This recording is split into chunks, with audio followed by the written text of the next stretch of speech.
Welcome back to Spirituality and Tools. In this second part of Lecture 5, I want to talk about some specific tools that I personally use.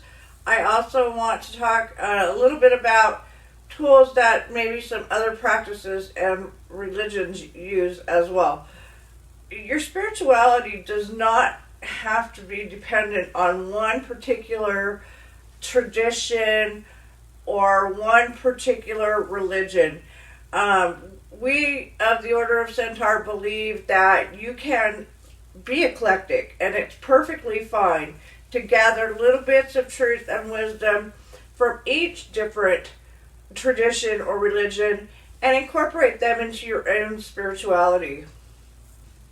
Many practitioners of the old ways or Wicca will have a sword. They'll also have an athame, such as this one. Generally, they'll use a robe, like the one I'm wearing, the one hanging here, a cord to cinch the robe. These practices predated Christianity, and there's evidence of that. Oftentimes, the robe will have a hood. Cloaks are often also used. The whole idea behind your tools, your attire, is to raise your consciousness. Many years ago, I learned a very valuable practice from one of the high priestesses I had met along my journey. And she told me that there's really no difference in prayer in any of the traditions. You are praying to the higher power that you understand. And her way of praying with candles and incense, she probably used the charcoal incense that you put the incense on and the charcoal burns the incense in a censer. Things such as that were just doing things while you're praying.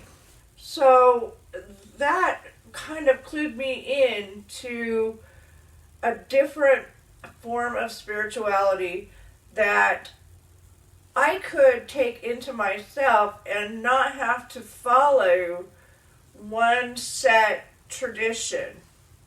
In raising our spirituality, it is often the tools that we use that heighten, our surroundings can often heighten our consciousness. I used this for years as a altar cover,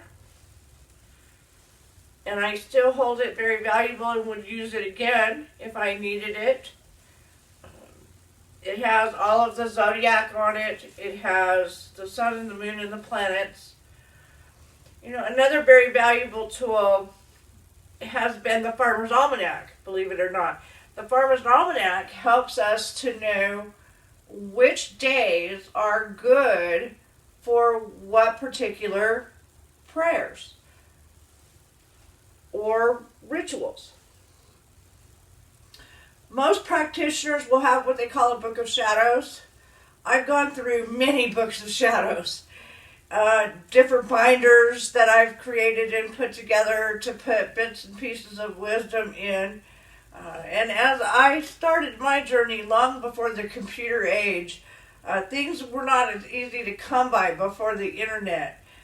Even today, I still keep a book because it is so much easier to look for wisdom that you have if it's kept in one place. And, books of shadows were often just books of recipes for different workings that people wanted to do, different incenses that they made, different oils, different scents.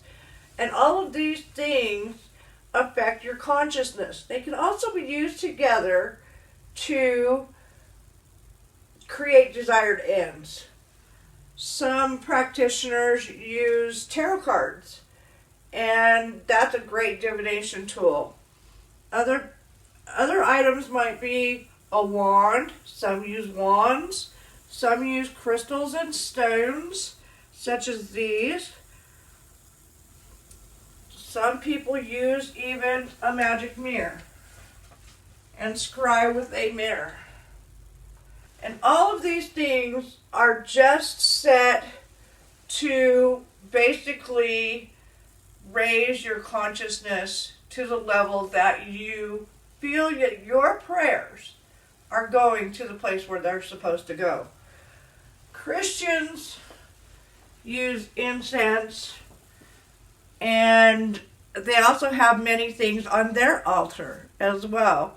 Sometimes they'll use icons of the Virgin Mary or Jesus, and they pray that way. Their book might be a Bible.